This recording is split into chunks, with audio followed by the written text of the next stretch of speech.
très heureux de vous avoir avec nous ce matin sur la radio Génial Taxi FM Lomé avec mes confrères en studio. Nous allons aborder plein de sujets. On parlera politique avec le découpage électoral qui fâche au niveau de l'opposition, surtout la répartition des sièges. On parle d'inégale répartition des sièges à occuper prochainement donc à l'Assemblée nationale. D'autres n'hésitent pas à évoquer une forme de discrimination, surtout liée donc à la démographie. On va en parler tout à l'heure. On abordera aussi une petite question liée donc à la place qu'occupent les Togolais dans le cœur des gouvernants. Vous comprendrez beaucoup plus.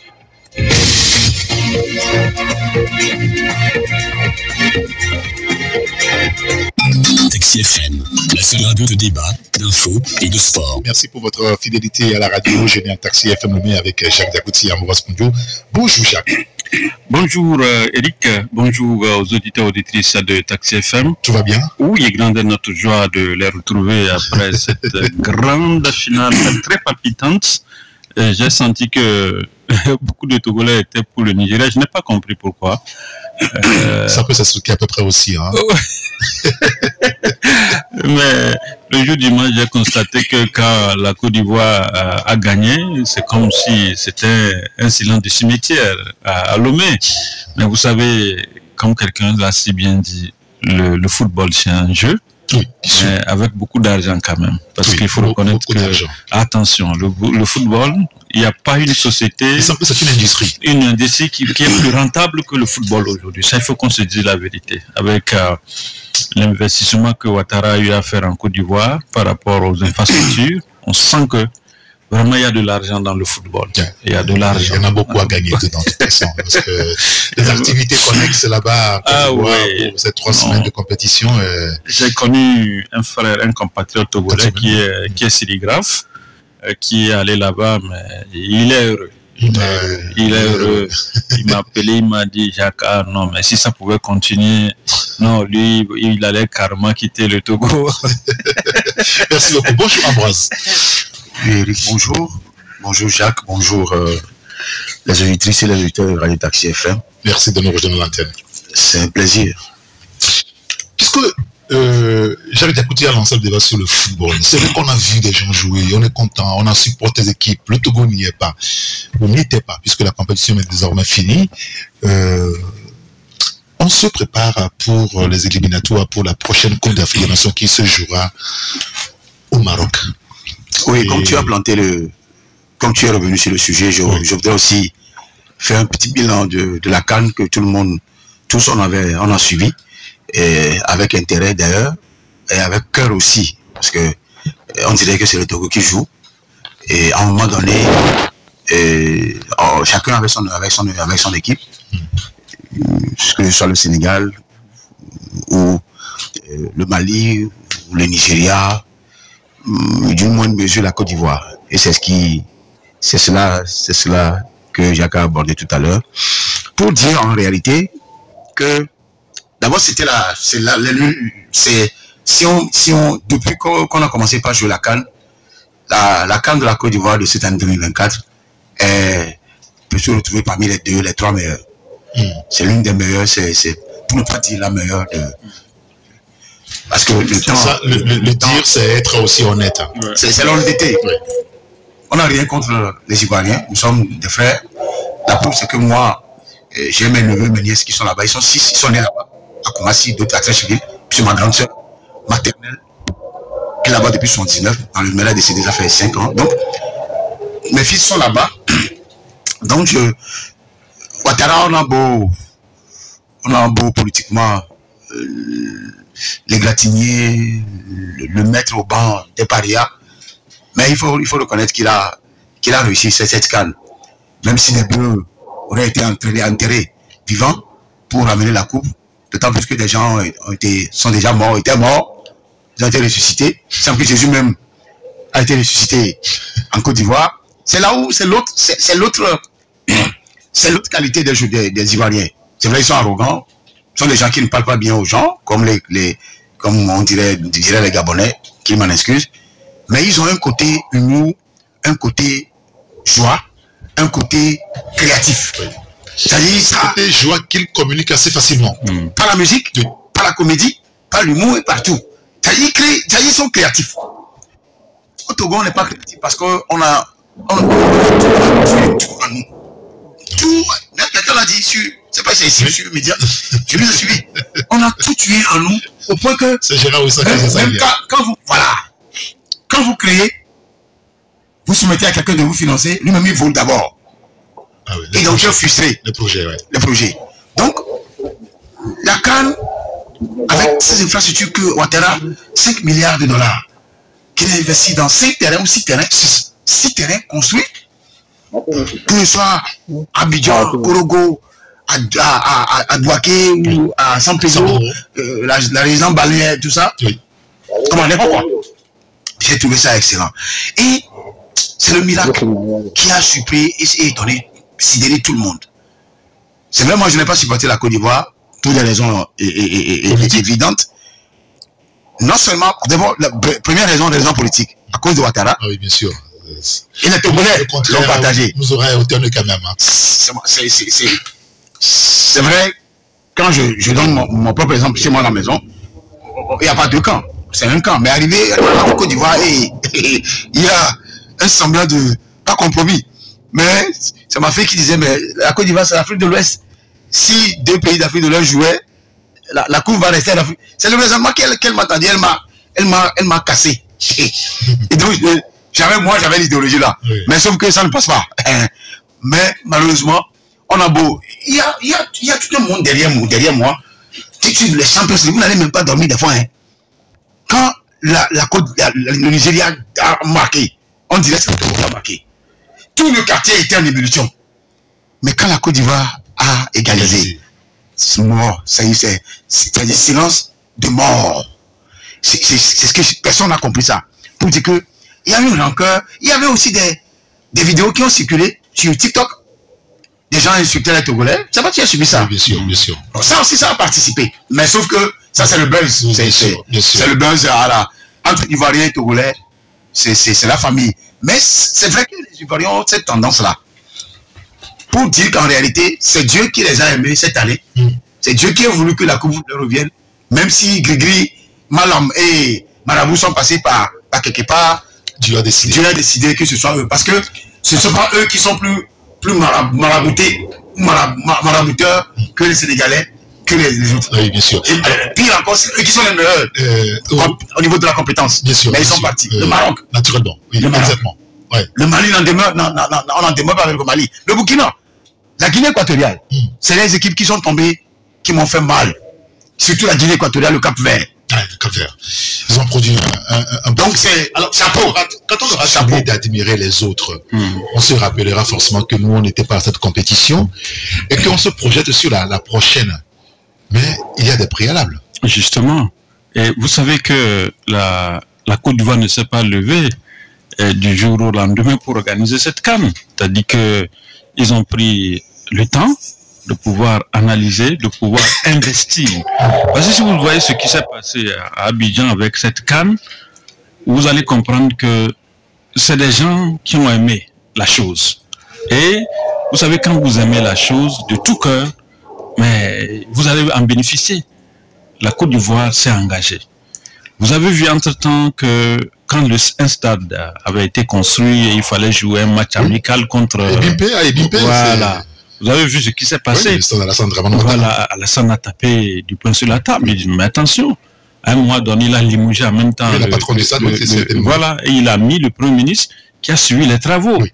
Donc c'est pour vous dire que quelque part, la Côte d'Ivoire avait à cœur d'organiser cette CAN. C'est-à-dire que c'était une fierté pour Ouattara de le faire. Et il l'a fait. Et vous vous rappelez de sa déclaration. Il a dit qu'il n'y a pas de 103. Et ce qui m'a touché, Eric, c'est ce joueur ivoirien. Oui, Sébastien Allaire. Vous vous rappelez, il avait été opéré. Oui, il a eu un cancer de testicule. Et c'est finalement lui qui a donné la victoire. Oui, Alassane Ouattara a versé des larmes lorsque le joueur est venu à lui. C'est normal, c'était émouvant. Oui, c'était très émouvant. Et regardez même l'équipe ivoirienne. entre-temps, on avait considéré que c'était fini pour eux. Oui, bien sûr. Bien sûr. C'était fini. Voilà, c'était fini. C'est les gens qui étaient dans le temps. C'est aussi une leçon que de vie. Dans la vie, justement. Tout est possible. Ouais, et puis, l'espoir est permis, quoi. Il faut considérer, Eric, qu'il ne faut jamais se coucher là où on a chuté. Il faut toujours se relever et se dire que, écoutez, la victoire c'est au bout. Parce qu'on dit que celui qui combat, c'est lui qui réussit. La Côte d'Ivoire a combattu. Et finalement, la Côte d'Ivoire a réussi. Donc aujourd'hui, vraiment, je dis que la Côte d'Ivoire nous a fourni une leçon de vie. C'est-à-dire qu'il faudrait qu'aujourd'hui qu'on se dise, même si on chute quelque part, si on ne chute quelque part, il faut toujours qu'on continue. Il ne faut pas qu'on s'arrête. La victoire c'est au bout. Donc, avec le Togo, c'est vrai. Oui. Aujourd'hui, vous savez, si le Togo veut, le Togo peut. Dites-moi, la Côte d'Ivoire a voulu. Oui. Si le Togo veut aujourd'hui organiser une CAN, le Togo également. Même pas organiser, parce qu'il faut qu'on d'abord on aille jouer au Maroc en 2026. Bien sûr. Ici, le Togo l'année prochaine. Parce que nous avons une nouvelle fédération togolaise de football. Nouvelle ancienne, bon, c'est la même personne. Bon, c'est la. Bon, ok. Donc. Chez nous, on dit c'est une nouvelle fédération qui est là. Aujourd'hui, il faudrait que. C'est vrai, aujourd'hui, j'écoutais des gens qui disaient que non, le colonel Apovi ne peut pas qualifier le Togo. Mais quand le disant comme ça, mais vous découragez les Togolais. Parce que la vitrine qu'on voit aujourd'hui au Togo, c'est qui? C'est lui. Oui. Parce que c'est lui le patron. Oui, c'est lui le patron. C'est lui qui doit effectivement donner les directives. Hein? Quelles sont les directives que le Togo doit adopter pour effectivement se qualifier? Mais si on dit que non, que c'est pas lui, mais j'ai dit mais que c'est grave. C'est très très dangereux. Et l'autre aspect, on a parlé de la Ligue des savanes. J'ai écouté également ce que les gens ont dit sur cette ligue. J'ai dit mais c'est aberrant aussi. On ne peut pas dire qu'il faudrait que les cadres qui sont dans cette localité-là puissent s'occuper effectivement du football. Mais si c'est comme ça, c'est dangereux. Le football, après tout, on a une fédération. Oui. Les 4 autres viennent seulement qu'en appui. On ne peut pas dire aujourd'hui que Fouadan puisse quitter, par exemple, Dapaon pour venir jouer à Mango ou bien à Kara. Mais ça n'a pas de sens.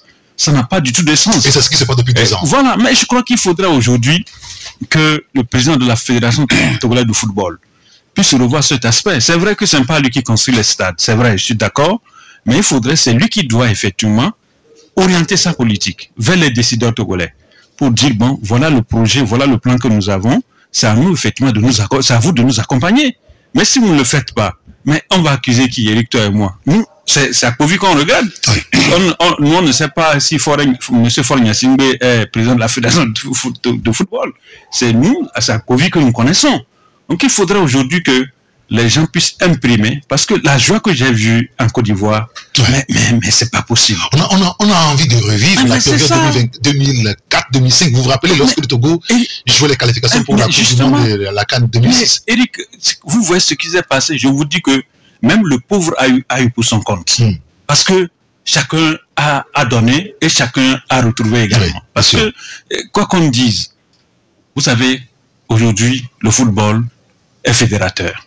Ça, il faut qu'on le reconnaisse. Ce que j'ai vu à Abidjan hier, il n'y a pas un Ivoirien qui vous dira, il n'y a aucun Ivoirien qui vous dira que lui est du PDCI, il est de RDR, il est d'ici. Mais finalement, les gens se retrouvaient. Comme Ambroise le disait tout à l'heure, les Ivoiriens, vous savez, c'est des gens qui aiment la vie. Ils aiment la vie. Effectivement, il faut reconnaître que Dieu les a également donné quelque chose. C'est-à-dire que, à l'instant T, si un événement se passe, vous allez voir quelqu'un qui, en même temps, il invente une chanson de l'événement. Vous avez vu le coup de marteau que... À part les Toufan, il n'y a pas cette spontanéité ici. Je ne sais pas ce qui bloque. C'est pas que les talents manquent. Hein. D'abord, il n'y a pas de studio. Du moins, beaucoup d'artistes vont en Côte d'Ivoire pour réussir. Hein. Mais ce que par exemple... Mais il y a quand même des studios ici, des qualités qui produisent. Oui, ils le font maintenant. Bien sûr. Il y a pas de donnez-moi mon argent là. Oui. C'est ce que je veux. C'est ce que Toufan a fait. Mais les Ivoiriens et les Camerounais, ils sont automatiques quoi. C'est-à-dire que la nuit là, ils composent en même temps, ils publient. C'est voir. C'est ce que le Togo... Regarde le marteau, Le coup de marteau. Il y a aussi un Camerounais, un jeune Camerounais aussi qui a sorti quelque chose au début de la CAN. Oui, si. C'est fantastique. Et c'est des chansons quand tu écoutes, c'est comme si c'est le diable même qui est venu donner la clé ou le code. Il y a une forme de vibration à la fin. C'est ce que je dis. Parce qu'on souvent dit que les chansons, c'est le Lucifer, qui est l'ange de la musique. Bon, et donc, c'est comme si les gens font un pacte. Ici, il n'y a pas de pacte. C'est les gens qui sont spontanés. Ils ont le talent, ils le sortent, et c'est une musique qui est bonne à écouter. Tu danses même sans le savoir. C'est surtout le Camerounais là. Ouais.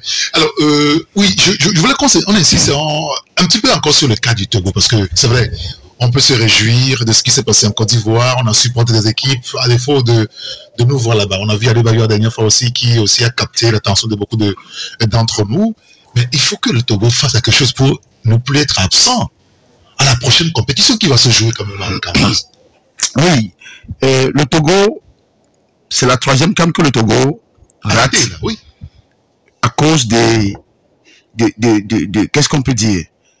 À cause des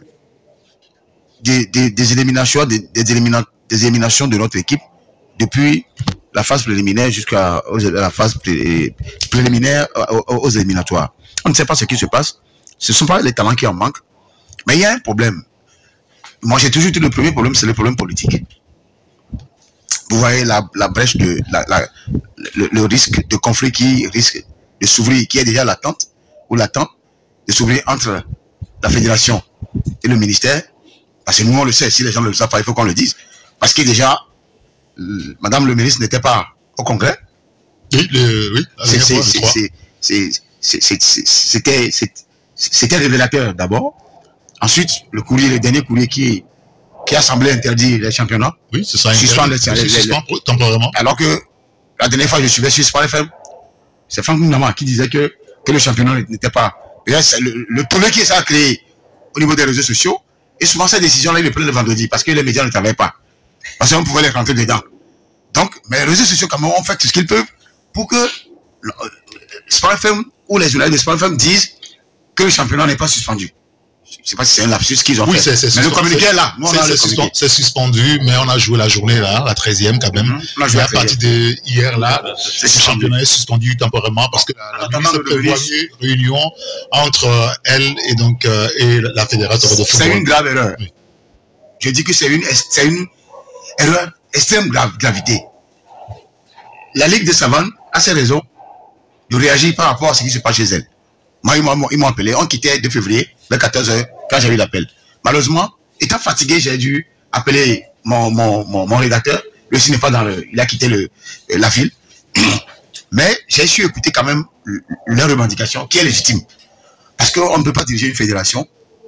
C'est pas une seule personne qui dit la fédération, il y a plusieurs personnes. Mais c'est est-ce qu'envoyer quelqu'un pour voir ce qui se passe là-bas et faire quelque chose, acte de présence, et matérialiser quelque chose pour que demain, il puisse avoir un bilan pour dire que ici, dans telle région, dans telle préfecture, on a fait quelque chose. Ça, c'est pour la Ligue des Savanes, qui est dans son droit légitime de le revendiquer en tant que membre de la Fédération de volley football. Ensuite, pour le football togolais lui-même, il y a des gens qui ne s'entendent pas. D'abord au sein même de la fédération. C'est vrai qu'il y a eu une accalmie ces dernières années par rapport à la guéguerre qu'on a eu au sein de Roch Singbe, de Ameyi, de Tablessi, tout ça là. Et eux aussi, ils n'en sont pour rien. Quand vous fouillez. Le problème d'ego existe même dans nos maisons. Hein. Ça veut dire que si on met le problème d'ego en avant, ça veut dire qu'eux-mêmes, ils n'en sont pour rien. C'est les intérêts qui poussent les gens à tirer des balles, des pots de banane, l'animosité, la jalousie, la guéguerre. C'est ça qui alimente ça. Mais si on nomme quelqu'un, qui on prend quelqu'un pour diriger, laissez-le diriger, il viendra faire le bilan. Et c'est au niveau du bilan qu'on va le coller. Tu as fait ceci, tu as fait cela. Mais ce pourquoi on t'a amené là-bas, c'est pour avoir un bilan et le jeu au niveau du football. Parce que c'est le football qui est roi. J'aime tous les sports. Le football, le basketball, le handball, le volley, surtout le basket et le volley. J'aime ça. Mais le football pour le moment est roi. C'est ça qui a toute une émulation, toute une fête sur tout le continent. Et ce que ça a fait vibrer à Abidjan et des pays qui sont aux alentours, vous n'imaginez pas. On n'est pas participant à la CAN. Mais on a vécu comme nous sommes à Abidjan. Ce qui fait que le Togo, la fédération, le président qui est élu la dernière fois, pour la 3e fois, doit tout faire pour pour que le Togo puisse aller. Ce n'est pas lui qui va jouer, c'est vrai. Mais c'est lui qui doit être le moteur. Que la guerre qui s'annonce depuis le ministère vers la fédération s'arrête. Parce que nous, on a lu ça. C'est vrai qu'on a voulu même écrire un article là-dessus. Parce que moi, je ne peux pas comprendre, à cause des problèmes de personnes et d'ego, vous mettez tout un championnat aux arrêts, alors que les joueurs doivent être en activité pour ne pas retourner aux émigrants. C'est la réalité. Donc, le Togolais a besoin de voir le football. Vous voyez l'éclosion qu'il y a eu en Côte d'Ivoire, le bonus que Alassane Ouattara a eu, même si nous, on ne l'aime pas sur le plan politique, quelqu'un va vous dire que quand ça quitte 2, ça doit aller à 3. Et quand ça quitte 3 aussi, ça doit aller à 4.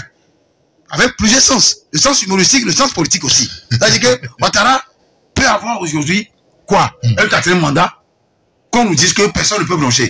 Sauf que là aussi, on oublie que on a remis le pouvoir dans la main des gens du Nord. Qu'on le veut ou non, c'est une réalité. Et dire aujourd'hui que le Togo a suivi avec brio cette canne-là de loin, tout comme c'est chez lui qu'on a joué la canne, c'est le Togo qui participe.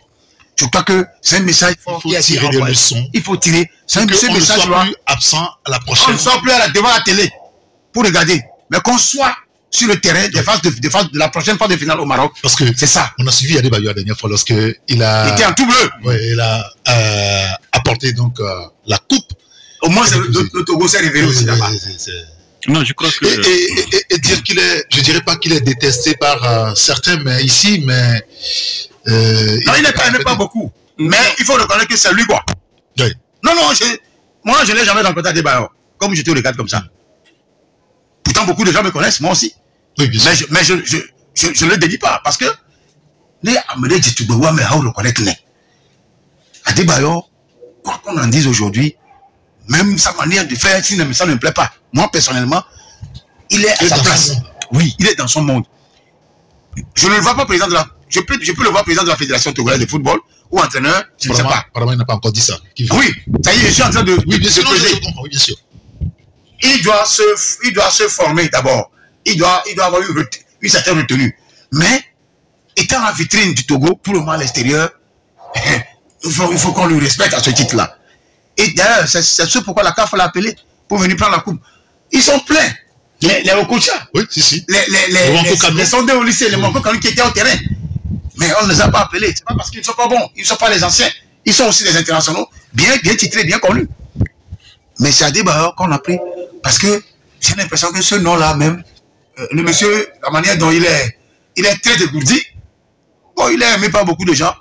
Même s'il y a des Togolais qui ne l'aiment pas ici. Ils sont nombreux aussi à ne pas l'aimer. Hein. Oui, ben enfin... parce que les gens ne comprennent pas. L'unanimité. Oui, les gens ne... Non. On parle d'humanité. Il y a une réalité quand même. Les gens le comparent souvent à Etofis, à Drogba, à Mané. Parce que Mané a construit un grand lycée, un hôpital, un stade de football. Les gens n'ont pas vu ça au niveau d'Adebayo. Mais peut-être Adebayo a fait quelque chose, quelque part, mais qui n'est pas aux yeux de certains significatif, qui ne représente en réalité son image, sa grandeur, en tant qu'international star. Vous voyez? Et on lui reproche d'aller souvent en boîte et d'aller danser et tout ça là. C'est ça. Il faut qu'on ait le courage de le dire. Mais Adebayo reste Adebayo parce qu'il est un passeport pour lui-même, pour tout le Togo. Il est une vitrine pour tout le Togo. Il est un ambassadeur. D'accord. Alors, il y a un auditeur qui dit que la politique est rentrée dans le football togolais, donc on n'aura rien si ça continue comme ça. Le peuple a déserté ce domaine aussi. Je suis désolé, dit donc à cet auditeur-là. Il y a un autre qui nous dit, je suis d'accord avec Ambroise, sur le plan artistique et musical surtout, on a tout tué chez les Togolais. Les Rasli, les Rick MC et autres avaient des chants engagés, mais éducateurs. Mais nos autorités ont tout fait afin que les médias les mettent proprement en quarantaine parce que leur test ne leur plaisait pas. Qui ne meurent pas surtout. Résultat des courses, la nature ayant horreur de vide, nos artistes se sont tournés vers les tests salaces et suggestifs contre les autorités s'insurgent. La créativité va finir par disparaître de l'horizon togolais ou immigrer vers des cieux plus tolérant, dit donc cet auditeur-là. Il y a un autre qui nous dit, ah bien, le président lui-même s'est levé et investi dans le football. Les anciens joueurs, pareil, le président même au terrain pour suivre les matchs. Je crois pas que le Togo peut le faire. Commençons par 1 pour aller à 2. nous dit donc l'auditeur. Soit si vous voulez placer monsieur Yoshi Adebayo. Non, je crois que Adebayo est unique en son genre. Vous savez, quoi qu'on dise, le monsieur a ce qu'il a eu. Actuellement, on me renseigne que le président Alassane Dramane Ouattara est en train de recevoir l'équipe de la Côte d'Ivoire pour leur rendre un hommage. Bien sûr. Vous savez, le problème, c'est que Adebayo n'a pas eu un encadrement. C'est-à-dire que ceux qui pouvaient l'aider, il ne s'est pas ouvert à ces gens. Vous comprenez? Parce que vous pouvez être riche, même si vous n'êtes pas encadré, vous ferez toujours que vous serez fébrile, quoi. Il faudrait qu'on puisse vous encadrer. Et l'autre aspect, lorsque vous n'avez pas eu une enfance épanouie avec vos parents, c'est ça aussi le problème. C'est-à-dire que si le papa, la maman n'est pas là à côté de vous pour vous donner des directives sur ce qui concerne la vie, vous aurez des problèmes. En fait, ce genre de choses, il faut reconnaître que vous pouvez être riche. Mais la première éducation, c'est entre papa et maman. Si papa et maman ratent l'éducation d'un enfant, la société ne peut pas récupérer. Qu'est-ce que vous insinuez? Que Adebayo n'a pas reçu l'éducation à la base? Ce que je voulais dire. Parce que, en l'écoutant, on sent c'est comme s'il n'a pas grandi avec son papa et sa maman. Ben, bien sûr. Non, si je dis en l'écoutant. Vous avez vécu dans le même quartier que lui. Oui, bien sûr, je sais. Moi, je connais très bien, je connais bien sa famille, oui, très bien, ses frères. Mais ce qu'il voulait dire, vous savez, à un moment donné, lorsque vous avez l'argent, il faut qu'on vous encadre. Oui. Moi, je connais des gens. Ça, c'est une vérité. Oui, je connais des gens. Aujourd'hui, ils vivent avec leurs parents, mais ils sont ministres. Vous comprenez? Et c'est les parents qui les encadrent. C'est parce que papa et maman savent que, en laissant par exemple cet enfant, l'enfant peut aller faire du n'importe quoi. Et c'est normal. Vous savez, quand vous prenez un jeune, lui, c'est quoi? C'est la vie. C'est aller dans les boîtes de nuit, s'acheter peut-être des montres, des voitures, des chaussures. Ça, c'est ce qu'on appelle le jeune. Mais un jeune, il faut l'encadrer. Adebayo, je n'ai rien contre lui. Mais ce qu'Ambroise a dit, il faudrait aujourd'hui que les Togolais ne se fâchent pas contre lui. Que les Togolais ne s'énervent pas parce que quand vous écoutez certains, les gens disent que non, il n'investit pas. Il n'investit pas dans la jeunesse. Je pense que lui-même a eu plusieurs fois répondre à ces... Voilà, il a répondu. Oui, mais il faut que les gens se disent également que quand, par exemple... Il n'est pas le plus riche au Togo. Hein. Quand on parle de Mané, par exemple. Oui. Mané, c'est un musulman. Oui. Vous comprenez? Voilà. Mané, c'est un musulman. Il connaît, par exemple, les 5 piliers de l'islam. Surtout le côté zakat. C'est ça.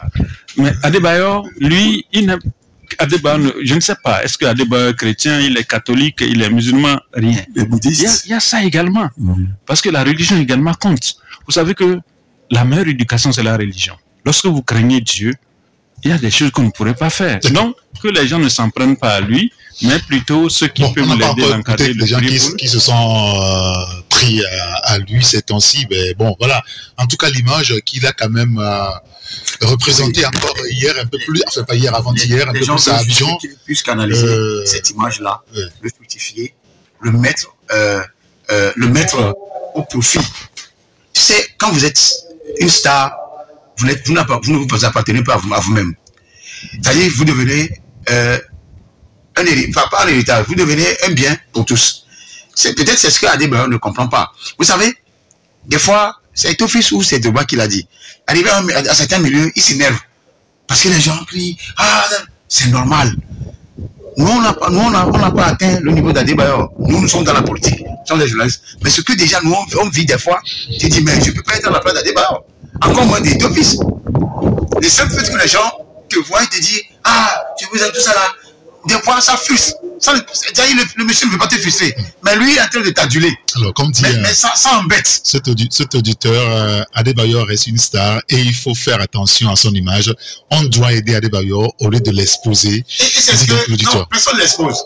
C'est ce que Jacques a dit. Il connaît bien son enfance. Moi, ma femme a fait avec Adebayo, compris. Ils sont voisins. Mais, bizarrement, elle n'a rien dit de mal de lui. Et moi je ne l'ai jamais appelé à Adebayo, je ne l'ai jamais rencontré.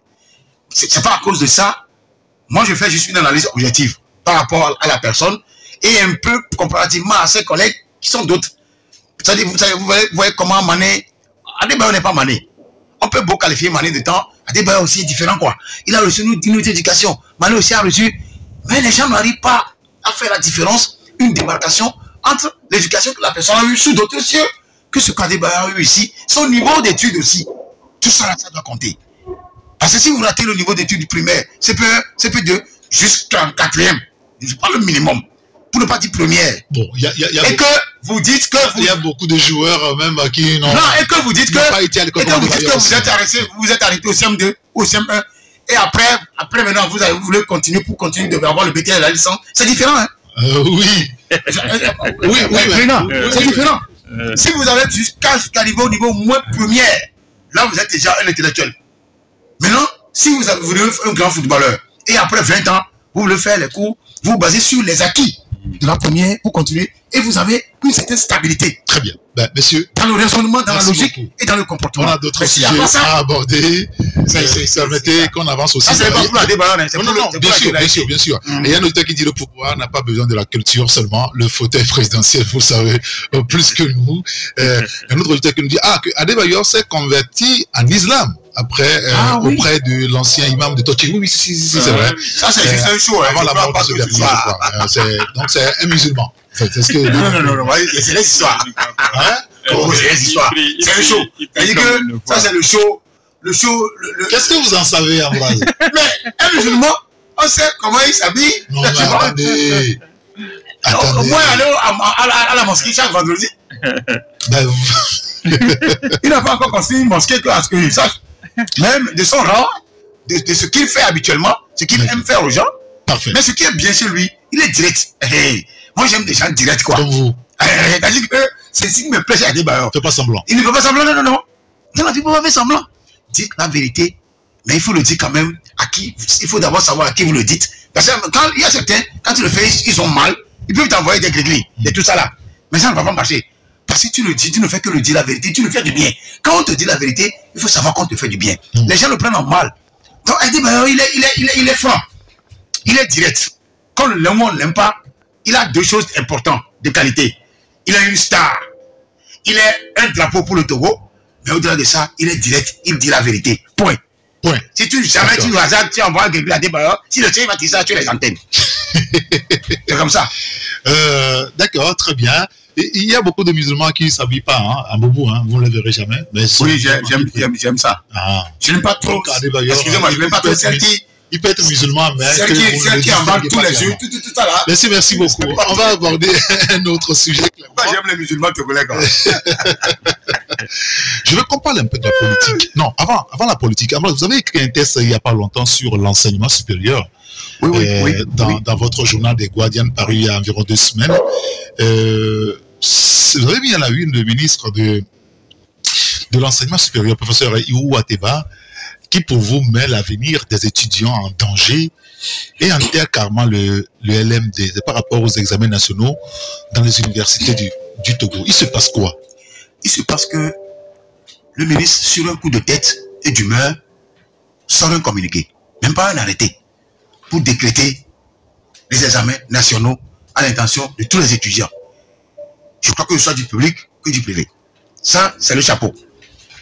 Et par après, il le convertit en proposition de loi au niveau du gouvernement, en projet de loi. Et ça, le gouvernement a adopté, ça c'est en janvier, tout récemment.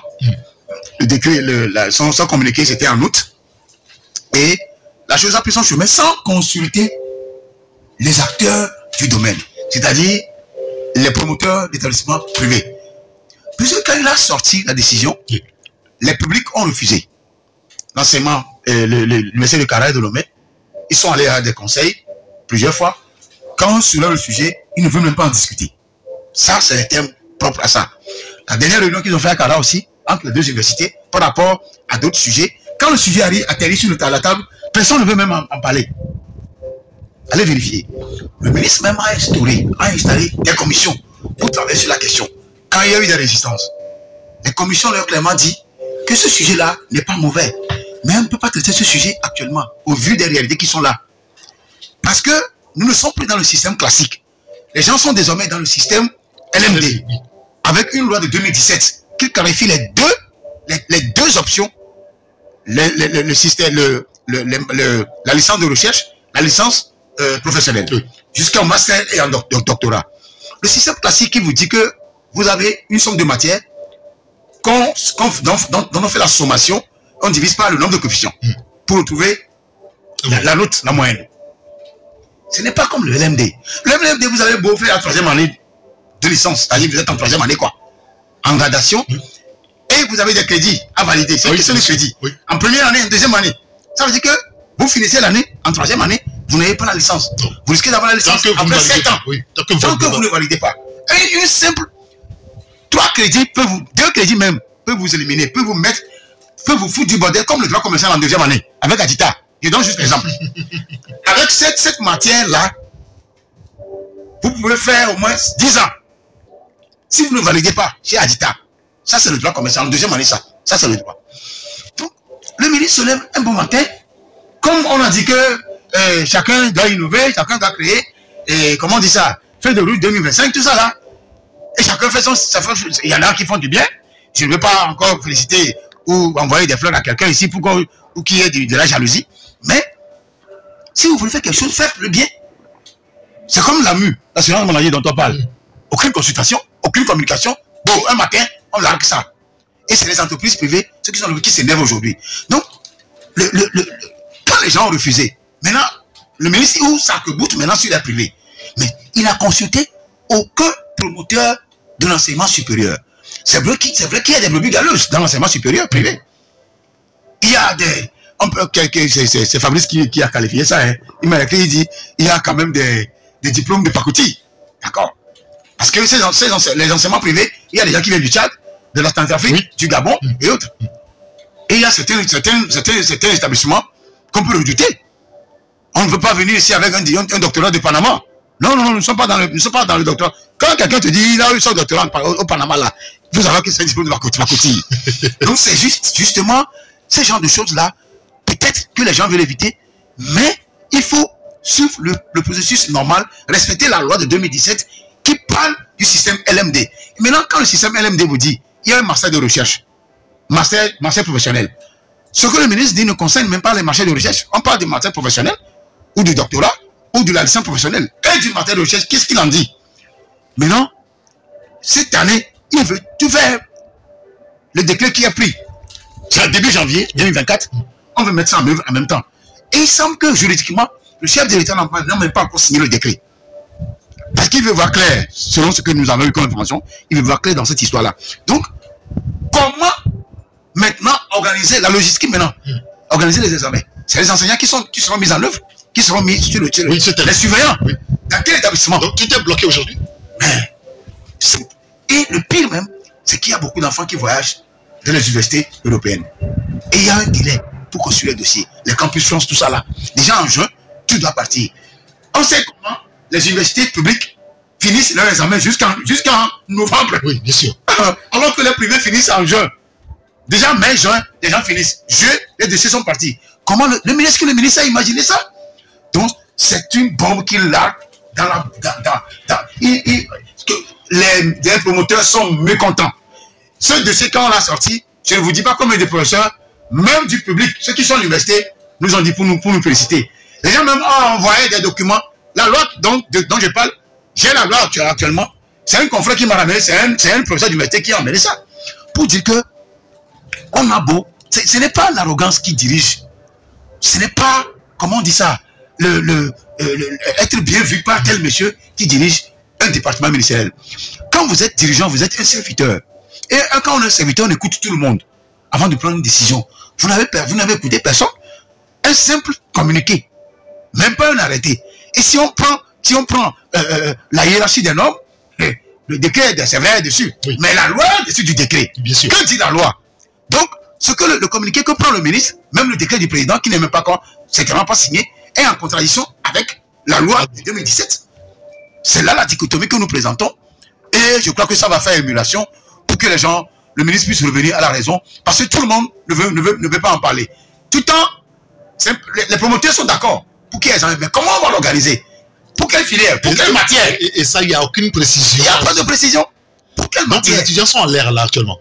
Oh, les étudiants sont en train de se dédivaguer dans la tête. Comment ça va se faire? Tu sais, quand on veut organiser un examen national entre étudiants... Oui, mais on est en février là. Eric, c'est déjà foutu. Donc, la proposition que les gens ont faite, c'est de renvoyer cette décision-là à un talent grec pour que l'on revienne à la case départ. Parce que là, ça va carrément de capoter. Non, ça devient compliqué. Hein? Oui, très compliqué. Parce que si vous écoutez par exemple les professeurs en doctorant, ils vous le diront. Ils vont vous expliquer. Parce que vous savez, entre-temps, il était dit que le ministre de l'enseignement supérieur, entre-temps, il y a un séminaire à Lomé ici, je ne sais pas si vous vous rappelez, avec le CAMES. Oui. Et c'était dit qu'il allait tout faire pour que ceux qui sont en année de doctorat puissent avoir une homologation avec le CAMES. Mais ça n'a pas marché. Ça n'a pas du tout marché jusqu'à présent. Ça n'a pas marché au Bénin. Ça n'a pas marché. Donc c'est pour vous dire que quelque part, je ne sais pas qu'est-ce que le ministre veut effectivement pour l'éducation surtout privée. Parce que c'est l'enseignement privé. Parce que vous savez, ce sont des partenaires. Justement, c'est sans ça que je voulais en venir. Vous savez, quand vous prenez aujourd'hui notre université, l'université de Lomé, l'université de Kara, mais l'université de Lomé et de Kara n'arrive pas à absorber tous ces étudiants que nous avons. Ils ne peuvent pas. Donc c'est les privés là aujourd'hui qui constituent un rempart pour le gouvernement. Et je ne sais pas pourquoi, quand on prend par exemple ce genre de décision, on veut toujours pénaliser ceux qui sont dans le privé. Alors que c'est les mêmes professeurs, les mêmes enseignants qui quittent l'université de Lomé pour aller dans les privés. Oui. Et pourquoi créer ce problème-là? Je crois, pour le moment, comme le président n'a pas... Mais il y a un problème particulier que personne ne nous dit actuellement. Problème de personne. Mais c'est... Comment Kokoloko a été remplacé à l'université par Koda? Koda est ami très serré avec Kokoloko. Oui, c'est son frère. Donc, bon, ça c'est un autre dossier aussi. Oh non, mais...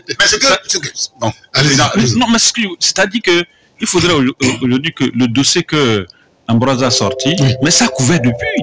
Ça couvait depuis. Et vous allez voir que la plupart de nos enfants, quand on a lancé, quand il a parlé effectivement de ce concours, les gens se sont pris les mains à la tête pour se dire, mais finalement, on va où avec l'éducation? Les gens se sont posés des questions. Les parents d'élèves se sont posés des questions. Même quand vous prenez les responsables des établissements privés, prenez-les quand vous causez avec eux, c'est-à-dire que les gens ne se retrouvent pas. Parce que là, on est en février, on ne sait pas ce que mais bien sûr, la fin d'année sera véritablement. Justement, les gens ne se retrouvent pas. Les gens ont d'agrément. Quand vous avez l'agrément, vous êtes libre d'organiser vos examens selon les normes que l'État a prévues. Et les gens ont les diplômes homologués. Bien sûr. Et puis, Eric, il faudrait aujourd'hui que le chef de l'État puisse avoir le courage, comme il a mis en veilleuse pour le moment. En tout cas, c'est ce qu'on a appris. Oui, c'est ce qu'on a appris. Il a mis en veilleuse, effectivement, le décret. Il faut qu'il puisse organiser une rencontre entre les responsables de ces écoles privées, le ministre de l'enseignement supérieur, et public, et trouver effectivement une solution. Parce que, quoi qu'on dise, la décision en l'air, hein, les gens ne se retrouvent pas. Donc, à un moment donné, il faut... Ils ne discutent même pas avec personne. Vous voyez. Donc, je crois qu'il doit discuter. Oui, parce que s'il ne discute pas avec personne... C'est de qui on est en train de parler? C'est de Iwateba. Que je connaissais bien. Mais qui a changé? Est-ce que c'est pas surprenant que... Oui, il a changé. Le monsieur... Professeur Iwateba. Oui, le monsieur... Parce que je le connaissais en tant que médecin. Il était bien. Moi, je le connais très bien. Mais je ne sais pas si monsieur va se rappeler de moi. Mais c'est quand il est arrivé au niveau de... au niveau du Covid, là. Ça là-bas, tout a basculé. Ah oui? Oui, ça là-bas, tout a basculé. Et il y a plein de choses. Il y a plein de choses que le ministre Broum avait initiées, qu'il a balayé. Ça, c'est les choses sur lesquelles on va revenir. Mais il a soulevé quelque chose d'important. Que les gens ne prennent pas les privés comme des, je ne sais pas, des... Mais les privés fournissent mieux l'enseignement de qualité. Je ne dis pas que ce qui se fait dans le public est mauvais, hein. Que le public, si je donne la raison, les gens vont rapidement comprendre. Les gens sont à 1500 dans une amphithéâtre. Les gens sont à 34 pour la première année, licence, deuxième année. Les gens sont à 40. À l'ISDI, je donne juste l'exemple de l'ISDI. C'est les mêmes professeurs qui arrivent. L'homme Tougli, qui est le ministre de la Justice, c'est lui qui arrive, il fait le master là-bas. Il fait le DA là-bas. Le chef des départements adjoints du droit public, le professeur Kakouvi, c'est lui, il intervient là-bas, en plusieurs matières. Aïwada m'a fait un cours en Master 1. Et Trimois, il m'a fait le droit en Master 1. Professeur Aradi, le pape du droit au Togo, c'est comme ça même il l'appelle, qui n'intervient même plus dans l'université privée, publique, qui a quitté la Cour constitutionnelle. Il m'a fait le droit international approfondi en Master 1. Mounake, Oui. Il m'a fait la rédaction administrative et autres. Ils sont nombreux. C'est les mêmes personnes qui viennent. Et on est combien dans la salle? 50, 46. Contrairement à 2000, à 1500, à 1000. Donc vous voyez, Eric, qu'il n'y a pas match. Donc si tel est le cas, les professeurs d'université d'Europe qui nous enseignent, Oui. Qui viennent en cours de mission. les avocats au barreau de Poitiers, au barreau de Paris, qui interviennent, qui sont même des états de mémoire pour des gens. Il n'y a pas match, quoi. Donc, pour vous dire qu'en réalité, la preuve, quand vous allez à l'ISDI, les avocats là, c'est là-bas ils se forment. L'école des avocats, c'est à l'ISDI. Pour vous dire qu'en réalité, le problème ne se pose pas en termes d'enseignement de qualité. Mais nous, on aimerait que cette enseignement-là peut-être soit faite, mais qu'on discute avec les promoteurs. Vous avez le sentiment que c'est le problème de personnes. Les enseignements sont organisés entre le public et le privé. Parce qu'on parle de qualité et d'équitabilité. Mais que le ministre donne au moins 3 ans, 5 ans pour organiser ça, pour asseoir avec les acteurs, pour que les années se fassent entre tous les acteurs du public. Et quand c'est en 3e année, c'est la licence, oui. Il faut le faire avec tout le privé et le public. Cara, Lomé, tout. Tout le monde. Tout le monde. Comme on fait le bac. Comme on fait le bac, c'est ça. Vous voyez que le ministre, parce qu'il a été débouté au niveau des diplômés, ils l'ont même chargé. Il s'est arc-bouté au niveau des diplômés. Parce qu'il sait que là, il a une autorité. Non. Non. On ne joue pas avec ça comme ça. Il y a un auditeur qui dit félicitations pour ce débat. Vos collègues disent la vérité aux plus hautes autorités d'arrêter cette dérive. Dit donc l'auditeur. Il y a un autre qui nous dit ceci. Attendez, je vais voir le message rapidement. Il dit voilà, Iou veut juste imiter Kokoroko, mais il le fait mal. Il veut aussi dire qu'il réforme, mais c'est triste. Partout dans le monde, il y a l'enseignement universitaire privé et ils ont d'ailleurs leur examen à part. Les diplômes déclarés de nos responsables dans leur CV viennent des universités privées d'Europe ou du Canada. C'est ça. Et c'est à partir d'ici qu'ils ont suivi les cours. Bon, il a ajouté des mots là que je ne vais pas prononcer à l'antenne. Et on comprend que le sujet intéresse beaucoup de nos concitoyens. Non, vous savez, et voilà. Je n'ai jamais vu au monde, on prend une décision où on n'impose pas un moratoire. Je n'ai jamais vu. On ne peut pas prendre une décision aujourd'hui. On dit. C'est qu'on applique. Non, il faut quand même donner un moratoire. Comme le ministre l'a fait avec les casques. Les casques, c'est comme ça. Il faut toujours un moratoire. Vous comprenez? Et les gens vont prendre le temps de se préparer. Parce qu'il y a les problèmes de curricula également qui se posent. Ah oui, si. Oui, il y a les problèmes de curricula. Il y a plein de choses. Donc vous ne pouvez pas d'un seul coup se lever comme ça et puis on dit bon, appliquez. Non, ça ne peut pas fonctionner comme ça. Moi, je dis heureusement, si effectivement l'information est vérifiée, que pour le moment, le chef de l'État a mis la main sur le dossier, ça c'est vraiment une bonne chose. Mais s'il n'a pas mis la main sur le dossier, que le dossier sur le circuit, qu'il le fasse. Parce que ça ne peut pas aider effectivement nos universités privées. Oui, et ça c'est pas bien. Il y a un auditeur qui nous dit Fort Gnassingbé a mal fait d'avoir nommé Kouda. C'est vous qui avez soulevé ce truc-là. Il dit que Fort Gnassingbé a mal fait d'avoir nommé Kouda à la tête de l'université de Lomé. Kouda a peint en noir tout ce que son prédécesseur a fait. C'est de la surenchère partout. Il doit être donc révoqué. Bon, d'accord, ça c'est un autre problème. Ça me concerne pas. Koudar, c'est... Koudar aussi bien. Seulement qu'il aussi dédouble les fonctions. C'est un professeur vraiment qu'on connaît. On ne peut pas aujourd'hui dire que Fort Gnassingbé n'a qu'à le gommer. Mais il faudrait également que Togolais que nous sommes, nous apprenons à nous soutenir. C'est-à-dire que du moment où vous avez un frère, vous avez une sœur, qui est positionné et vous voyez que la personne par exemple déconne ou bien se trompe dans la prise de décision, il faut toujours l'aider. Il ne faut pas tout le temps se mettre là pour pouvoir effectivement le nuire ou soit dire qu'on n'a qu'à le dégager.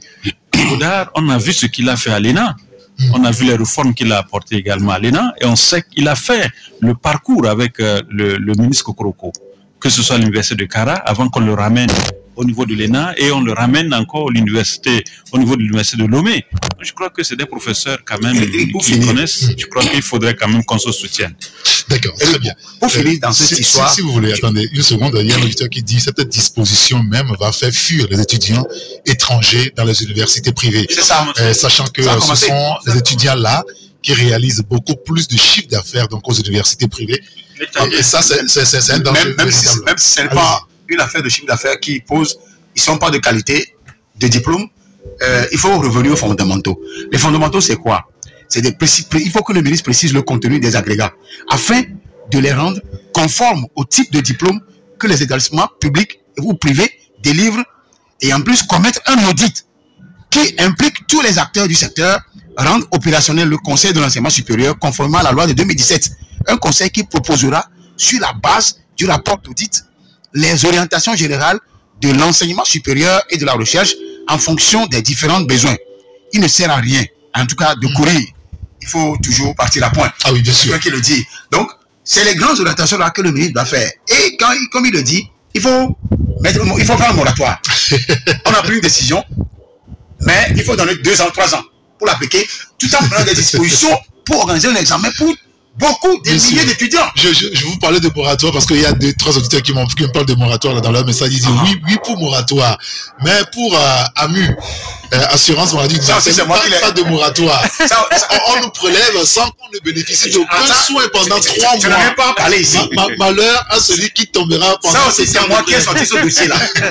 Ce dossier, je l'ai fouillé et je l'ai révélé aux yeux du monde qu'il y a une forme d'escroquerie, un siphonnage en question ou du vrai qui est en train de se passer avec cette histoire-là.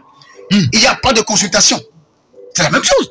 Parce que imaginez quelqu'un qui travaille à la fonction publique. Il gagne 100 000 francs. Oui. On lui retire déjà l'impôt sur le revenu. Et c'est 5%. S'il n'a pas le NIF, tout ça là. Oui. Et la même personne, ça fait combien? 95 000 qui le revient. La même personne, on le prend IRPP. Je crois que c'est 4, quelque chose comme 100%. Ça fait 90 000. Maintenant, s'il lui arrive que c'est la MU qui va remplacer l'INAM, tout ça là, oui. C'est de 4% à 9%, il faut imaginer. Il a déjà loué 15 000 francs sa chambre, là-bas quelque part. Tu imagines que le salaire de 100 000 revient à pratiquement 70 000. Bon. Ce qui est important dans ça, c'est que l'État veut englober tout le monde. Toi, tu as une entreprise privée, tu as embauché 5 personnes. Tu as assuré dans les assurances, chez les assureurs classiques, les 5 personnes, à 100%. Ils ont leur salaire. J'ai 200 000 chez toi, mais tu m'as assuré. Ça n'a rien à voir avec mon salaire. Maintenant, l'État dit qu'il va prendre ça. C'est lui qui va prendre ça désormais. L'État prend les 100% chez le privé, il verse 80% chez comment on l'appelle? Chez toi. Oui. Que lui-même, c'est lui-même qui prend en charge. Mais ne prend pas en totalité. Les 20% là, ça va directement à la mue. Maintenant, si tel est le cas, ça veut dire que toi, tu ne vas plus embaucher parce que tu es amputé. Tu ne vas plus embaucher des gens, tu ne vas jamais vouloir encore augmenter les salaires. Vous voyez les conséquences? Et vous dites qu'on commence en janvier, mais ça commence en mars. Oui, c'est pas logique. Le prélèvement commence déjà janvier, mais vous serez servi à partir de mars. Ça, c'est le deuxième. La dernière chose, la troisième, qui est importante. Vous voulez assurer les gens. D'abord, la démission même pose problème. Assurance maladie universelle. Vous assurez la maladie à vie aux gens. Alors qu'ailleurs, au Congo, en France, on parle d'autre chose. Assurance santé ou quelque chose comme ça. Assurance vie. Assurance vie. Maintenant, quelles sont les infrastructures qui vont abriter les malades? Tout quoi? C'est sur campus? Oui. Ah non! Comment ça? Mais c'est ce qu'on a. Donc, il ne fallait même pas commencer, pas que ce soit. Les CMS de CB, des Janawe, de Bonsime, de quelque chose là. Quand vous allez à CB, il y a une maternité. Il y a un petit laboratoire, il y a la médecine générale. Et vous allez voir le monde qui fait la queue. 200 personnes, du matin au soir. Si toi, tu es malade, tu es vraiment malade, tu es en 20e position, tu dois attendre que les autres aillent d'abord. Sans connaître. C'est là-bas qu'on décidera si tu dois aller donc au CHU. Et donc, ça veut dire que ça pose un problème. Il faut d'abord des préalables, comme on vient d'en parler par rapport à ce que IU a sorti. Il faut élargir. Il faut équiper nos CMS. Il faut les élargir. La maternité, les médecins généraux, le laboratoire. Il faut équiper nos centres de santé dans les périphéries pour que la MILA puisse travailler. Le pire, c'est que les médicaments, même que la liste des médicaments qu'on nous propose, quand tu as une maladie, dans cette liste, il n'y en a pas, mais tu cotises. Donc, la charge te revient en dehors de ce que tu cotises par mois. Et ça cause, tu vois, il y a tout un problème. D'accord, très bien.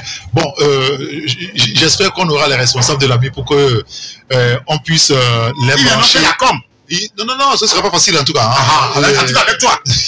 Non, je crois pour qu'on puisse faire quand même le dialogue entre eux et les auditeurs. On espère les avoir prochainement pour pouvoir débattre. Puisqu'il est 12 heures. Non, je vous donnerai la parole.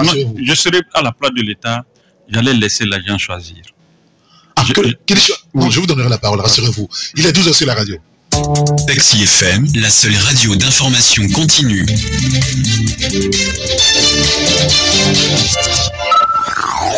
Tout de suite, la pub. Du 15 au 24 février 2024, plongez-vous au cœur de la 3e édition de la semaine de l'enseignement technique et de la formation professionnelle. Une initiative du ministère délégué chargé de l'enseignement technique axée sur le thème « Consolider le partenariat public-privé pour une main-d'œuvre qualifiée et une meilleure employabilité des sortants ».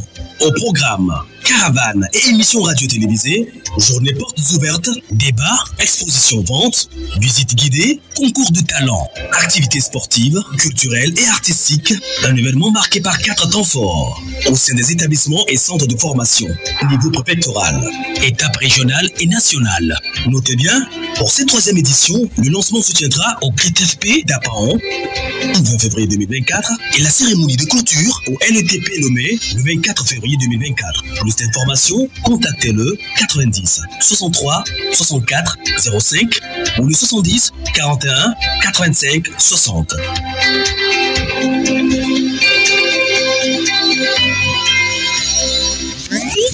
Retour des tubes dans un instant sur Taxi FM. Taxi FM. Taxi FM, votre radio d'opinion. Émission politique, sportive et culturelle, en direct.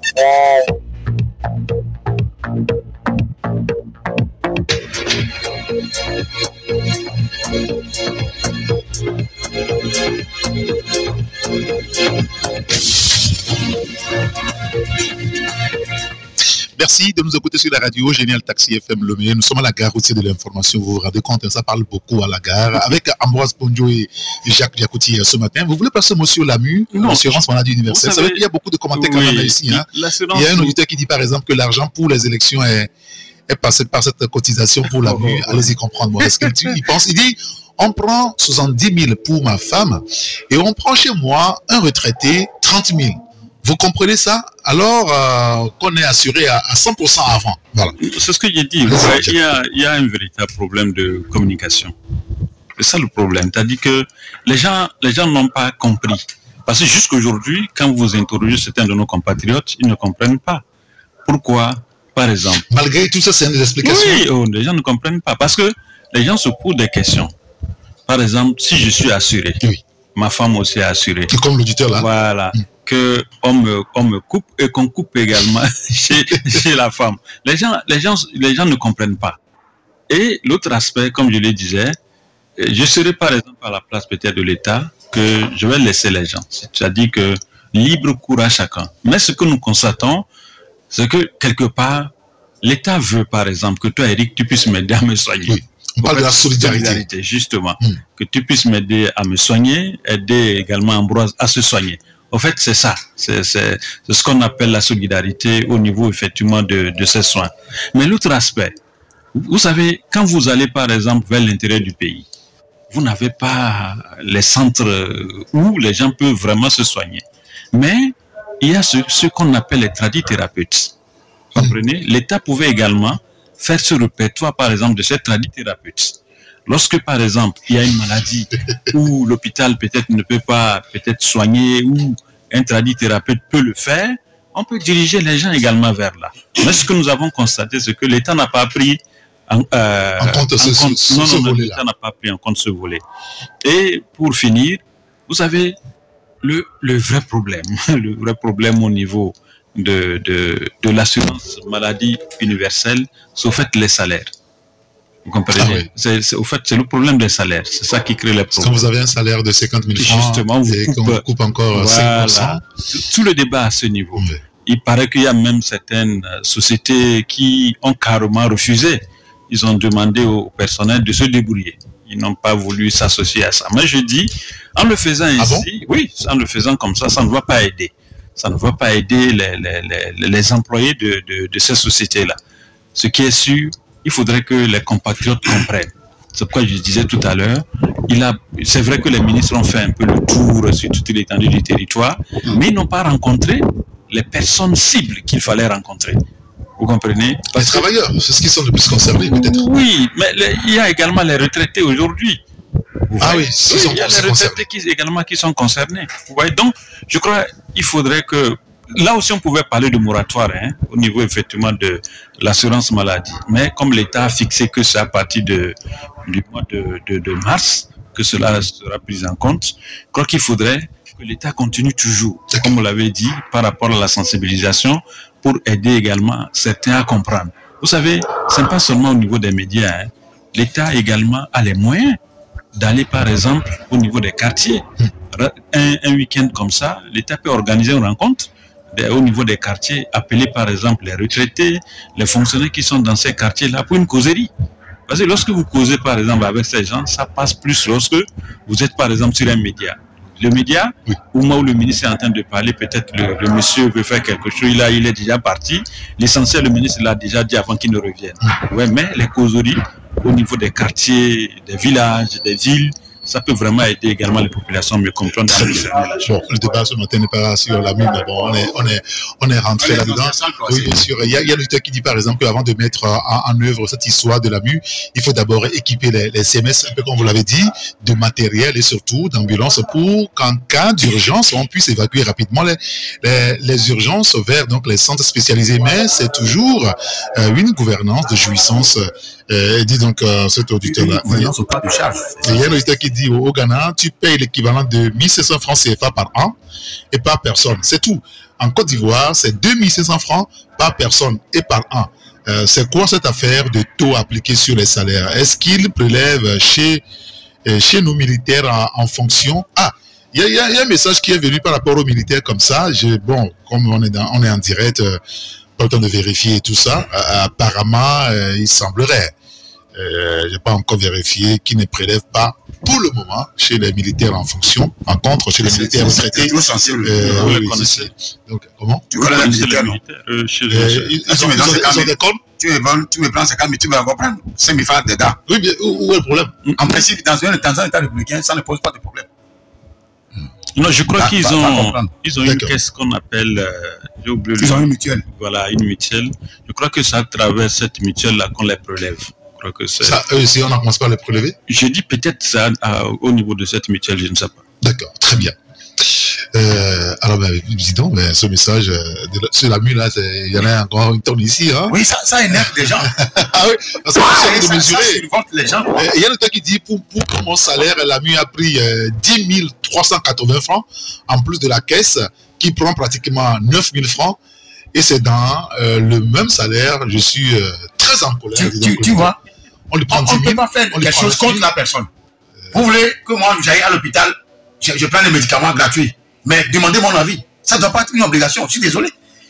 Je donne juste un exemple qui n'a rien à voir avec ça. Vous allez en Libye, le gaz coûte comme 1500. En Côte d'Ivoire, 2500. Au Gabon, 4000 francs. Autoroute, c'est combien? Même au Mali, c'est 2000 quelque chose. Mais autoroute, c'est combien? Oui, près de 10 000, je crois. 10 000 francs. On nous tue à petit feu du pays. Bon, d'accord, très bien. Messieurs, merci beaucoup. Et là-dessus,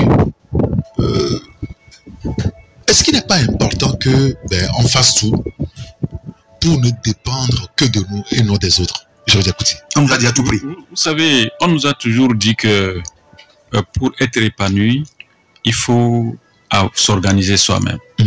C'est-à-dire que si tu veux être libre ou bien indépendant d'une façon ou d'une autre, toi-même tu dois te prendre en charge. Il ne faut pas toujours dépendre de quelqu'un. Mais cette dépendance-là doit provenir effectivement du soutien de quelqu'un. Je m'explique. Pour être indépendant. Pour être indépendant. C'est-à-dire que aller à l'école par exemple, il faut que ton papa, ta maman financent ta scolarité. Après avoir fini les études, il faut que tu trouves par exemple un emploi.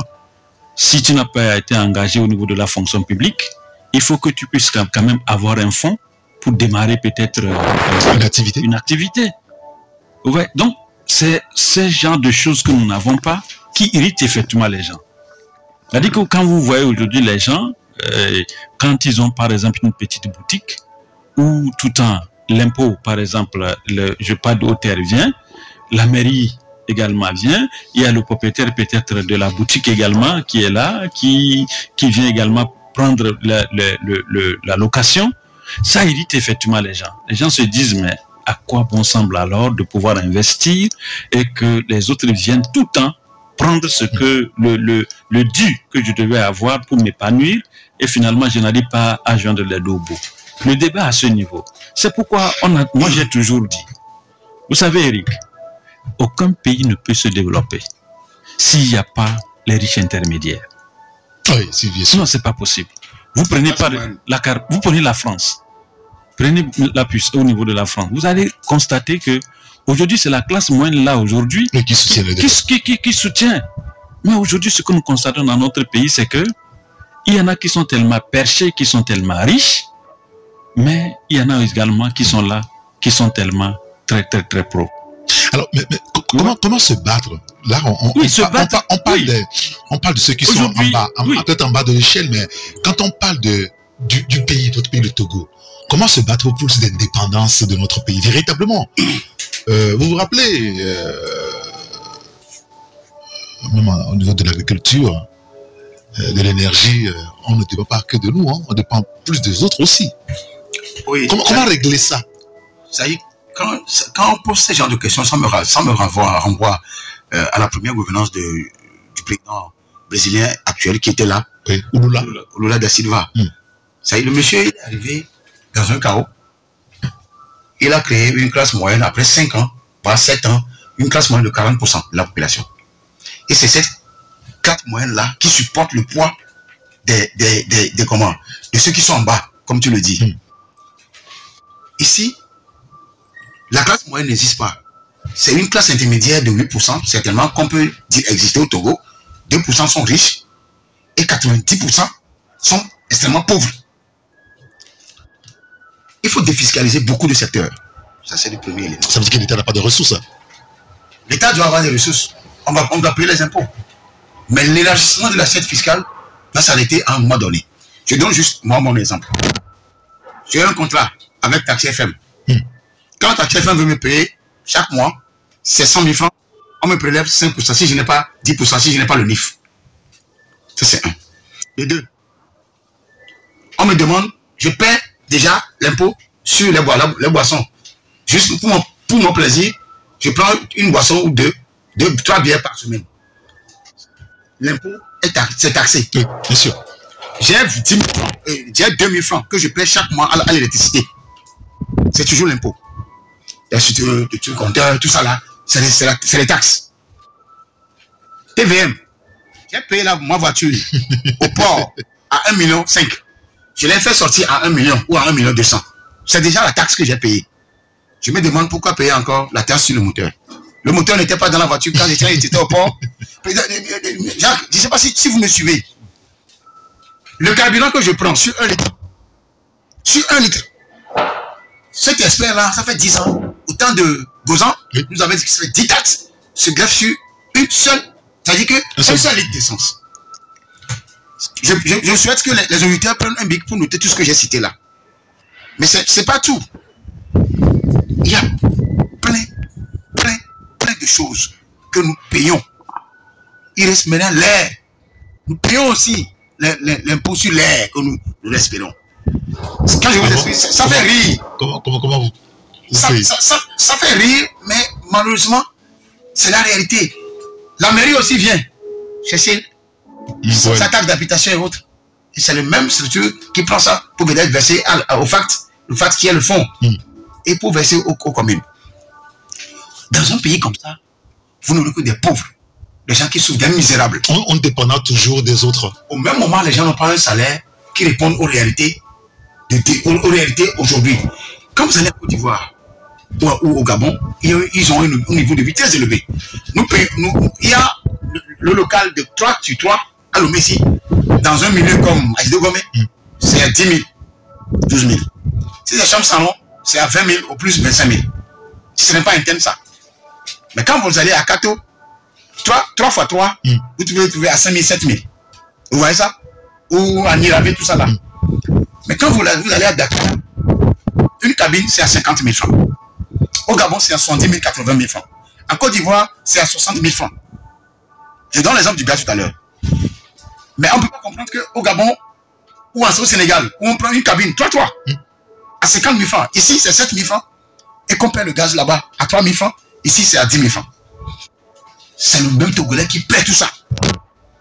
Quand je prends le pétrole et la bière, ça c'est à part. Prenez les boissons, les liqueurs. Prenez tout. Le gaz. Prenez l'électricité. Tout. Tout ça se voit là sur la tête du même contribuable. Il va mourir. Et beaucoup n'ont pas d'aide sociale. Comme en Europe, dans certains pays. Quand je parle d'aide sociale, d'abord pour les élèves, c'était 2000 francs dans les années 60. C'est 2000 francs pour avant que l'enfant atteigne 18 ans. Si vous avez 20, ça fait 20 000. Et ça fait 40 000. Si vous avez 5 enfants, ça fait 10 000. Depuis 1960, jusqu'au jour d'aujourd'hui. Ça n'a jamais évolué. Pourtant, l'argent, le CFA a été dévalué en 1994. Et l'inflation a aujourd'hui gagné, a encore fractionné le CFA. Si tu achetais le pain à 200 francs, aujourd'hui, le pain n'a plus la même dimension aujourd'hui. Oui, bien sûr, quand même. Est-ce que vous comprenez? Bien sûr. Et les sociétés de téléphonie mobile, je n'ai même pas compté ça. Un Suisse nous avait dit, au sortir d'une émission, que tout ce que vous consommez en termes de crédit, hein, il y a plusieurs taxes qui sont sur un crédit. Vous achetez votre propre crédit. 3 jours après, on coupe. Vous n'avez même pas touché. Contrairement au Sénégal, contrairement au Ghana, vous pouvez revenir 5 mois après, réutiliser le même crédit. C'est pour vous. Ici, ce n'est pas ça. Comment vous voulez que les gens puissent vivre? Les Togolais vivotent. Et quand on dit ça, on pense que c'est nous qui sommes... On n'est contre personne. Nous parlons des faits et des réalités. Et c'est nous, chez nous ici, que le niveau de vie est bas. Les gens ont une maîtrise. Un master gagne 300 000 francs. Le but, à part les indemnités, certains primes, ils se retrouvent à 500 000 ou à 400 000. Mais 400 000 là, quand tu sors ça aujourd'hui, la semaine prochaine, c'est fini. Ah oui, d'accord. 400 000, c'est... Parce que déjà, le carburant, c'est 100 000 francs. Oui. Le mois. Peut-être ça dépasse, mais tout dépend. Si tu dois aller à des funérailles intempestives, à pas les revenir, tu n'as pas de carrière de ta parent. Bon, Eric, ça là, il faut qu'il y ait... On doit faire une analyse vraiment symptomatique. On doit faire une analyse analytique, si tu me mets la tautologie, pour relever ce que les Togolais souffrent. Je vais revenir sur ça. Tout ce qui était cité là. D'accord. On va revenir sur ça. Pour que Franck Assimié sache que ceux qui nous gouvernent, ils souffrent, ils vivotent. Monsieur, merci beaucoup. On va parler politique avant de donner la parole aujourd'hui pour le direct. Et vous savez que nous connaissons la date du scrutin, c'est le 13 avril prochain. Et ce qui fâche ceux qui sont opposés à ce régime, c'est la répartition des sièges. On parle d'inégale répartition. Il y en a même qui n'hésitent pas à parler de discrimination. On a évoqué des critères géographiques, des critères démographiques et puis aussi des critères spécifiques. Et là, on ne semble pas beaucoup comprendre la chose. À Lomé, vous avez 2 millions d'habitants avec 13 sièges. Au 14, je ne sais plus trop. Et puis vous allez, en allant au nord, vous avez plus de sièges avec moins d'habitants. On se pose beaucoup de questions. Est-ce que ça vous a aussi interrogé, ce sujet-là, Jerry Diakouti? Vous savez, avec ce découpage électoral, il faudrait aujourd'hui que l'opposition s'organise. L'opposition doit s'organiser. Il est vrai que... Parce que c'est fait déjà. Justement, comme c'est fait, il faudrait que l'opposition s'organise aujourd'hui. Parce que je ne pense pas qu'on puisse revenir encore pour changer la règle du jeu. Parce que l'élection, c'est le 13 avril. 13 avril. C'est à l'opposition maintenant de pouvoir s'organiser et avoir effectivement les candidats. Peut-être les gens ne seront pas d'accord peut-être avec moi sur la proposition que je vais faire. Mais il faudrait qu'ils puissent aller à cette élection en bloc. En bloc, vous voulez dire quoi? Si par exemple, l'FDR ne peut pas avoir un candidat par exemple à Kwengal, c'est un exemple que je donne, et que l'ANC peut fournir par exemple un candidat à Kwengal, si par exemple l'FDR ont les moyens de soutenir l'ANC financièrement pour payer la caution du candidat choisi à Kwengal de l'ANC, il faut qu'il le fasse. Et l'autre aspect, vous savez, ce n'est pas une seule élection, hein, il y a également les régionales. Et quand vous prenez, vous faites par exemple le calcul des 113 sièges. 113 sièges, vous tournez autour de 113 millions. Bagatelle pour un parti. Oui, 113 millions pour un seul parti. C'est-à-dire, prenons par exemple la FDR, s'il veut présenter les candidats sur toute l'étendue du territoire, les FDR doivent mobiliser 113 millions. Vous prenez la même chose sur l'ANC, 113 millions. c'est un peu compliqué. Ça sera compliqué pour eux. Donc il faudrait aujourd'hui qu'ils s'organisent mieux et plus. Parce que la façon dont le découpage, on a déjà fait le découpage, s'ils ne s'organisent pas, ils auront des problèmes. C'est vrai que vous voyez un peu, vous avez cité les inégalités au niveau de certaines régions. Oui. Vous prenez par exemple Agou, vous comparez par exemple à Tone, mais c'est le jour et la nuit. Vous vous posez des questions, comment le découpage a été fait? Des zones où il y a moins de personnes, il y a plus de sièges. Vous voyez, donc je crois que aujourd'hui, cela a été déjà fait, Eric. Donc il faut s'organiser. Moi je dis, la perche est tendue aujourd'hui à l'opposition, de pouvoir s'organiser. Il faut qu'ils enterrent leur guéguerre et qu'ils s'entendent par rapport à ces élections. S'ils vont continuer dans ces guéguerres, je vous dis que attention. Bon, en tout cas, aujourd'hui, il y a l'ANC qui rejette avec vigueur le découpage électoral, c'est ce que nous renseigne le confrère Actu Express. Le cas qui dénonce une organisation des élections non consensuelles, et puis la BNP qui s'insurge contre un scrutin à pas de charge. Ambroise Ponjo, quel est votre avis donc sur tout ce qui vient d'être fait là? Mais mon avis porte sur plusieurs axes. J'ai juste 3 minutes en donnant la parole aux auditeurs. Oui, parce que c'est un élément très important. D'abord, le découpage. Le découpage est injuste, inéquitable et discriminatoire. On considère certains Togolais comme certains Togolais sont plus importants que d'autres. Je prends juste le cas de Plateau et de Maritime. Maritime a 31 députés avec 2 millions et plus. Non, 3 millions quelque chose. 3 millions. Tu prends juste 3 millions. Plateau a 1 million quelque chose, mais aussi 31 députés. C'est presque la moitié, quoi. Ça, c'est là. Quand vous allez, Blita, je prends juste le cas de Blita. Blita qui a, je crois, combien de millions d'habitants? 160 quelque chose habitants, mais qui a 4 députés. Mais 180 000 votent un député ici dans le lac et dans la région maritime. Comment on peut comprendre ça? Je ne voudrais pas me fâcher ce matin. Mais j'ai juste, parce qu'hier déjà je m'étais fâché. Parce que je me dis que c'est trop flagrant, cette injustice. Je laisse ça quelque part. Les Togolais vont apprécier eux-mêmes. Parce que eux, ils doivent aller voter pour renverser tout ça là. C'est ce que Yaka dit. Ils doivent tout faire pour aller voter. Et toute élection dans tout pays est coordonnée par une loi électorale. Et cette loi-là, ce n'est pas elle qui décide maintenant de la caution à verser. La caution était d'abord à 200 000, revenue à 100 000. Maintenant, on a la caution à 500 000. Ça veut dire que le vote est désormais sensitif. Comme c'était au temps de Louis XIV, de Louis XVI. Où c'est les riches qui deviennent les représentants du peuple. Si vous n'avez pas l'argent, vous ne pouvez pas devenir député. C'est ça que Sonia Simbé et son gouvernement ont ramené. Il ne leur appartient pas, c'est pas à eux de ramener ça. C'est la loi électorale qui devait définir ça bien avant, 2 ans, 1 an, 3 ans avant. Mais ici, c'est au Conseil des ministres qu'un décret fixe maintenant la caution. Ça veut dire que vous voulez aller aux élections, non? D'accord. Maintenant, vos députés là, d'abord, vous devez être sur une même liste. Et vous devez payer, chaque député doit verser 500 000 francs. Que vous n'allez plus le récupérer. Donc 14 personnes doivent payer 500 000. Et vous avez 2 semaines pour honorer cet engagement-là. Parce qu'ils sont jusqu'au 28 février, c'est fini. C'est pour vous dire que on ne vous veut pas à ces élections-là. Laissez-nous en paix pour aller dans notre élection. On a bien joui de la dernière législature et on a fait nos lois. Et Karl Marx disait que la loi est faite pour le fort et le riche.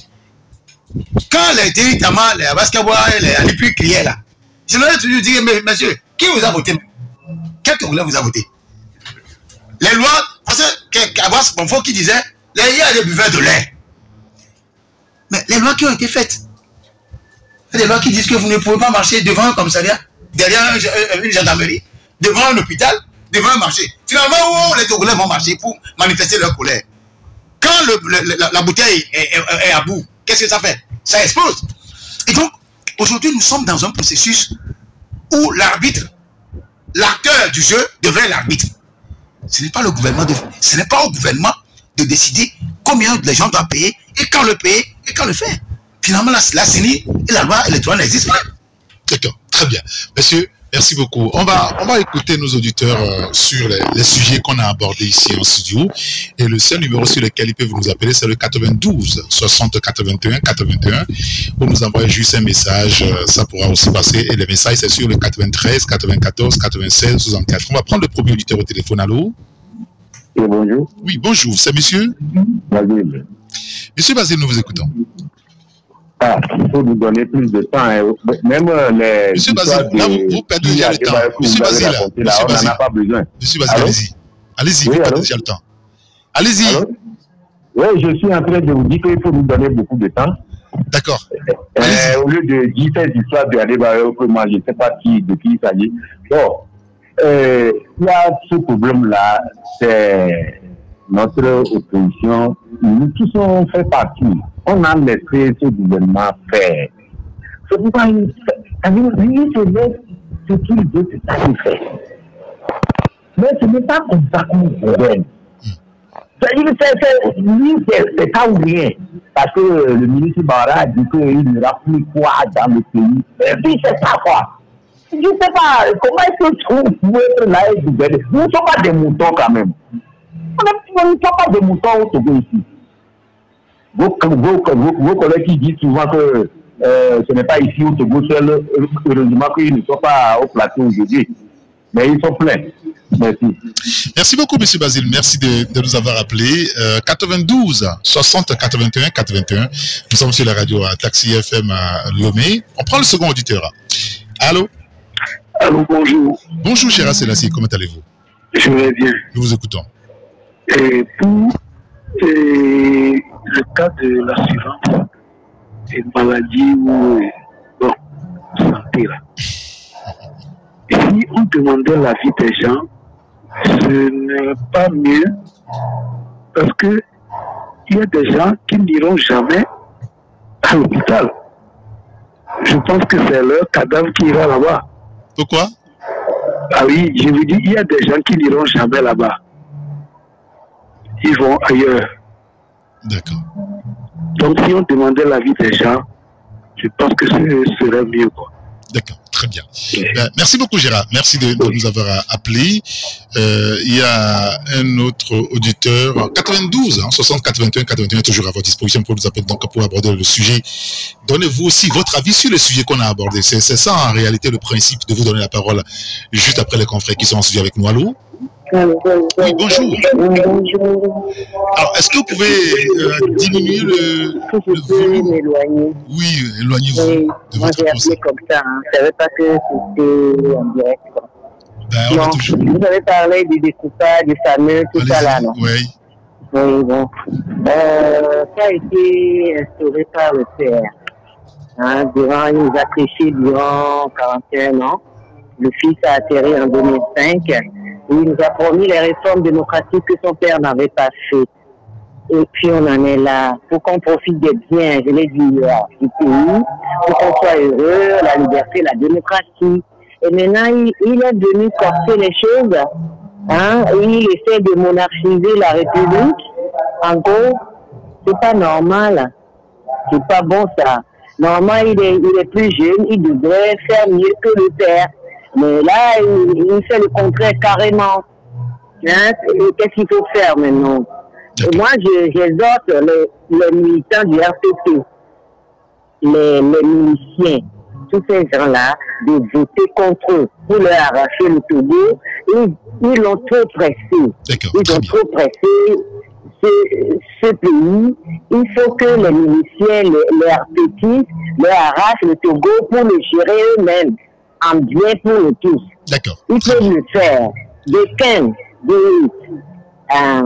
pour la théorie. On est fort du Merci beaucoup. Merci. On a compris l'essentiel de votre pensée. Passez une excellente journée. On va donner la parole à un autre auditeur. 92 60 81 81. Il y a un auditeur qui nous dit ce qu'il faut comprendre si les peuples veulent des représentants à l'Assemblée nationale, qu'ils cotisent leur caution et ces derniers sont donc tenus de mieux rendre compte. Voilà. Allô? Allô? Bonjour. Allô?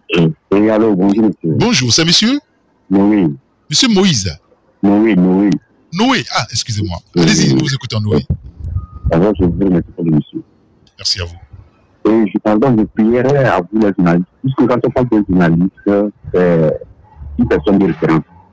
Alors, quand je suis les débats des journalistes dans ces émissions, que ce soit en vernacular ou en langue, sur différentes radios, on fait un peu le débat. Parce que quand on écoute certaines journalistes, comme ce sont les activistes, les activistes, parce que de l'opposition ou du pouvoir, ou ce sont les porte-paroles du pouvoir ou de l'opposition, ou ce sont monsieur tout le monde dans la rue, comment le débat se fait dans la rue. Donc, vous voyez ça un peu. Par exemple, je donne l'exemple de Adebayor. Quand une personne réussit dans la vie, quand on peut faire référence à sa vie de famille qui est un peu privée, quoi. Comme on dit Arafat, il a réussi. Maintenant, on a parlé de sa maman qui était prostituée, qui a gagné dans la rue. Quand la personne n'a pas réussi, il est assez proche.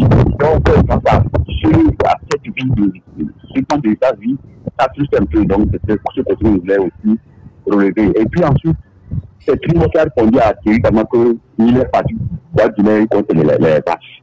Pour aussi connaître ce côté. D'accord, très bien. Concernant Ami, quand on parle de solidarité, on dit que le budget de la présidence varie entre 5 milliards et 30 milliards. Et ça croît chaque année. Encore le port, les post-pax, le marbre, le fer, ce pays-là. Est-ce qu'on peut pas finir ça pour aussi continuer la solidarité? Et c'est dans les salaires qui n'utilisent pas, qui sont encore touchés. Ça, ce côté-là, vous voyez ça, que ça ne tient pas. Et le chef du pays se trouve dans les mains d'étrangers, qui vit le phosphate, le port, le marbre fer, tout ça là. Pourquoi l'État ne peut pas capitaliser sur les biens du pays ou sur la vie des citoyens? Il faut encore les puiser dans leur poche. Et je voulais dire sur le côté politique. Les civils en politique en Afrique, c'est du merde. Après ça, on a qu'à faire des lois qui permettent aux militaires aussi de pouvoir être candidat et diriger les pays. S'il y a des lois, un militaire prend le pouvoir, il est censé rejeter les lois là, plus qu'un civil. Le civil, il fait facilement aux accords avec l'étranger. Un civil et un militaire, vous voyez comment le petit militaire fonctionne au camp. Il se tient à la loi. Donc, si aujourd'hui on a des PV militaires chez nous en fonction, pourquoi on ne peut pas être candidat? On a fait des lois en tenant compte de ça pour éviter la pagaille en Afrique.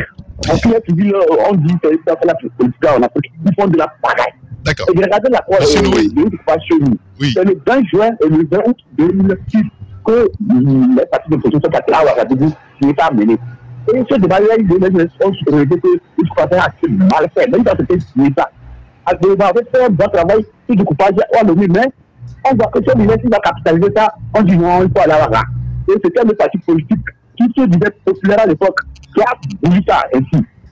Monsieur Noé, c'est dommage. je pense qu'on a compris l'essentiel. Merci en tout cas à vous de nous avoir appelés. Passez une excellente journée. On ne prendra plus d'auditeurs. Voilà, je pense qu'on va devoir s'arrêter là pour aujourd'hui. Il y a un auditeur qui nous dit, moi je suis un ancien militaire, aujourd'hui inamovible, nous escroquer car il prend en charge les produits les moins chers. Pour lui, on est en train de les escroquer en ne prenant en charge que les produits les moins chers. Monsieur Eric, je voulais dire ceci à nos compatriotes togolais. Il est vrai que les choses sont un peu dures dans le pays, mais il ne faudrait pas que les gens perdent espoir.